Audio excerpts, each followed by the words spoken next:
What's up, guys? How you doing today? This is Philly Dom. Please subscribe to my channel and please give this video a like. Today I'm here with a special guest. What's your name? Fernanda Prats. Fernanda Prats. And where are you from, Fernanda Prats? I'm from São Paulo, Brazil. São Paulo, Brazil. Is that the capital of Brazil? I'm not sure.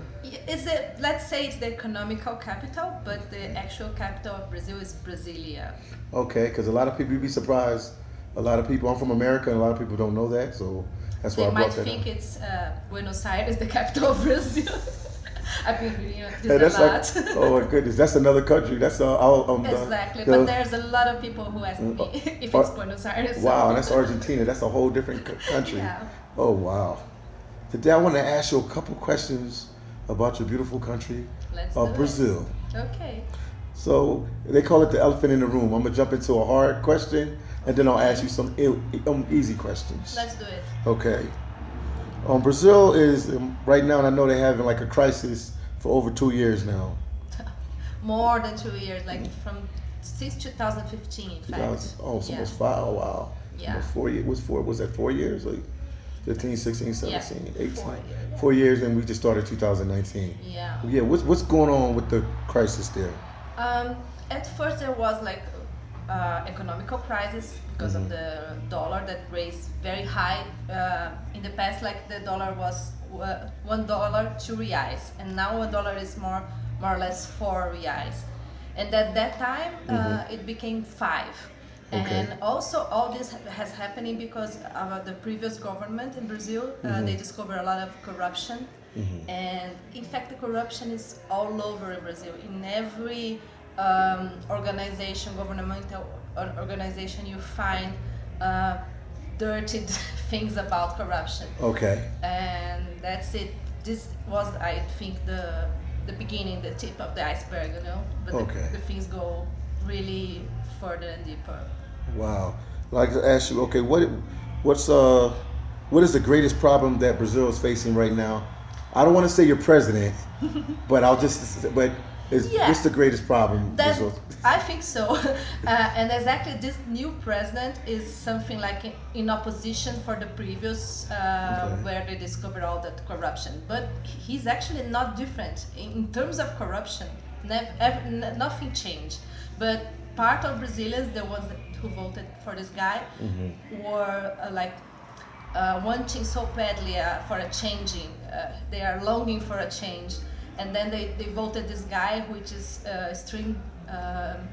Is it left? We call them like left wingers or right winger. They call them right wing. He is the right wing, and then most people wanted him as an answer for the corruption, but actually it's not happening because he comes from that. He comes from the same place, you know. So he's cut from the same cloth as the other president. What is his name? Because a lot of people, you'd be surprised. Jair Bolsonaro. Okay, Jair Bolsonaro. And the previous one was, which is in fact in jail now, just for you to understand.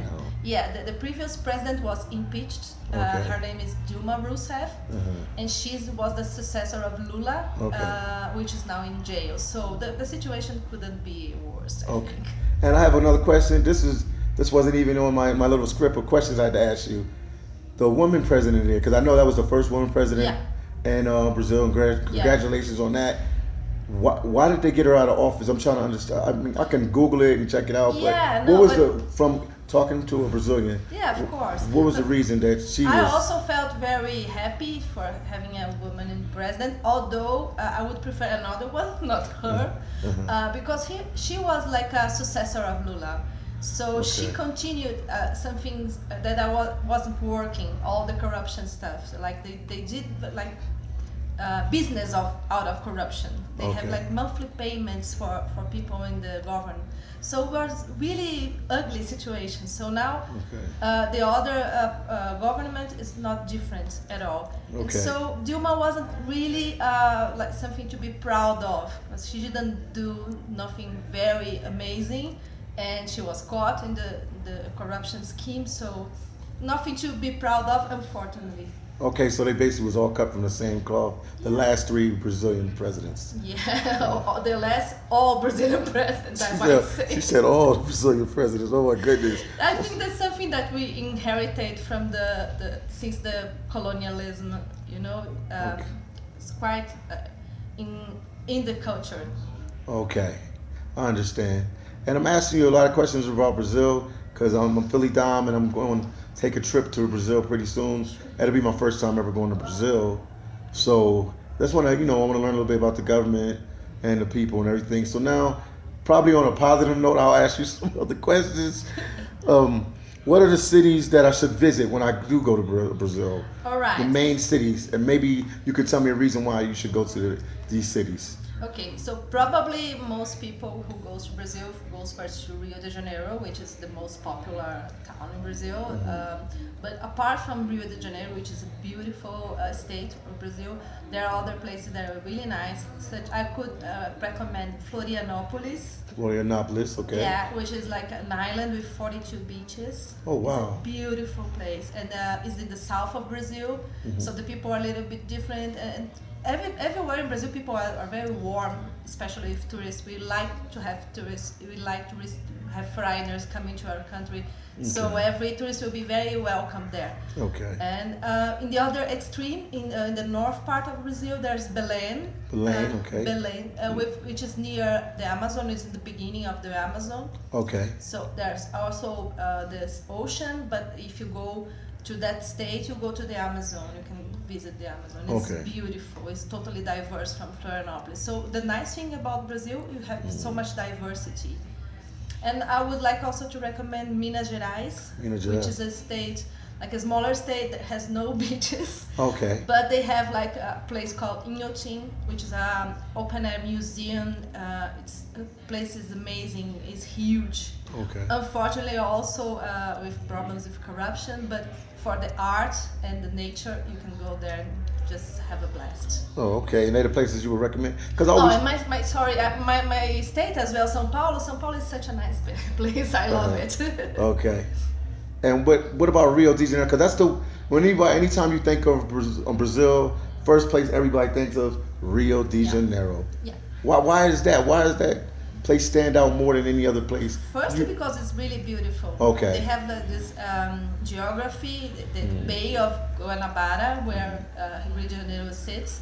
It's a beautiful place. Okay. They have the warmest people. They have the samba. So it's really nice. For me, that I'm from São Paulo, when I go to Rio, for me it's something touristy and nice to go. Okay. But also there's the other side of it.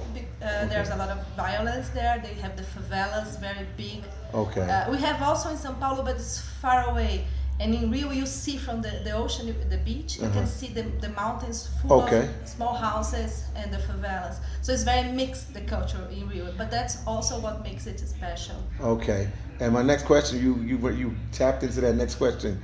How safe is Brazil to travel? Somebody coming from, like me, coming from the United States, or somebody coming from Europe or somewhere, and they're traveling and they're going to be in Brazil for if I go there, I'm going to be there maybe 2 months, 3 months.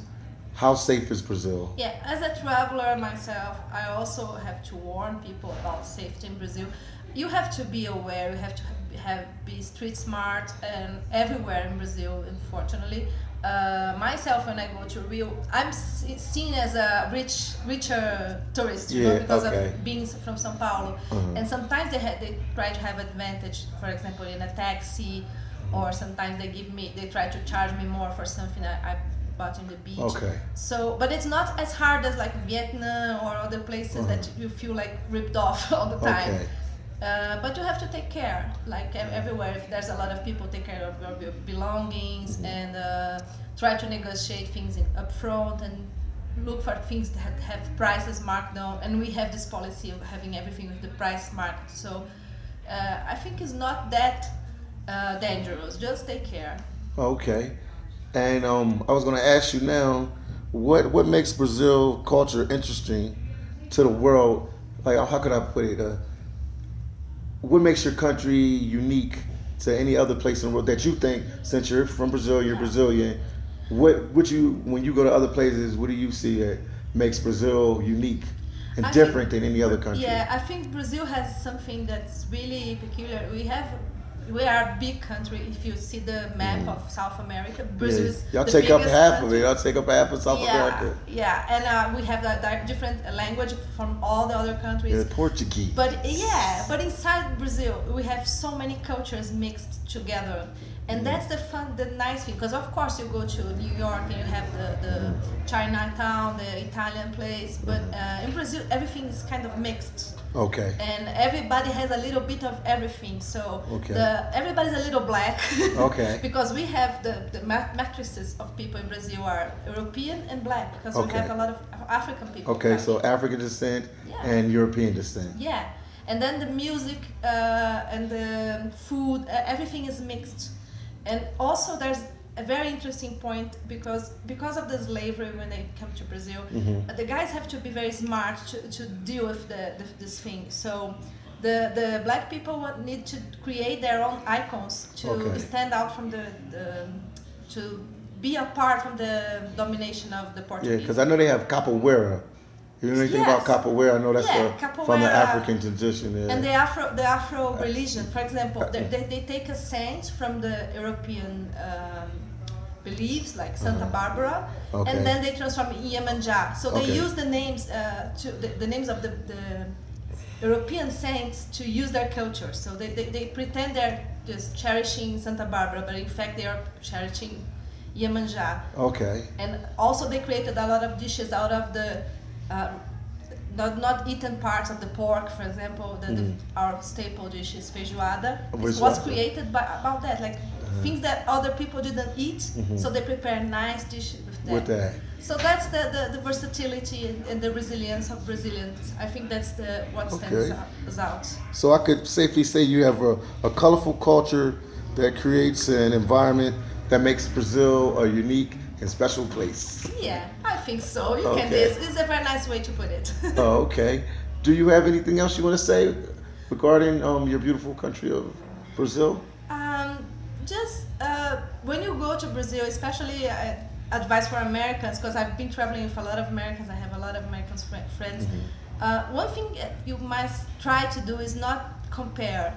Just soak in the culture. Yeah. Don't say, well, in America we do it this way. Yeah, don't expect America we do this way. To be similar, and then you'll be surprised for a lot of similar things. Okay. No, I agree with you, because a lot of Americans, when they go places, we have a tendency. Not me, because I'm like open-minded, but for Americans as a whole, when they do go places, they expect everything to be like America, like the customer service. São Paulo is like this as well. People are very the organization. And everything is not like that, and then people get really upset. But you said São Paulo's like that? São Paulo is like that. You go to a restaurant, you just look for where they're failing on the service, because they want the best. So people from São Paulo is a little bit like this as well. It's not just for Americans, but it's just soak in and let the things... for example, if you go to Bahia, there's another rhythm, totally different from São Paulo. Environment, different rhythm, different way they handle everything. Exactly. But São Paulo is more like a organized city and fast-paced. So and Bahia is slow and relaxed. Yeah, and then they are singing and dancing. So you find the things if you just let it come to you. Yeah. Oh, thank you for the interview. So I'll probably get your information. So when I do go down there, I'll text you or WhatsApp you or Instagram you if I run into any problems. Nice. But thank you for the overview of your country and the economical situation, and far as the travel information. I greatly appreciate it. Thank you for that, and please subscribe to this channel, which is really cool. Thank you so much. Bye. Once again, this is Philly Dom signing off, and you can just say bye to the camera. Bye. Bye.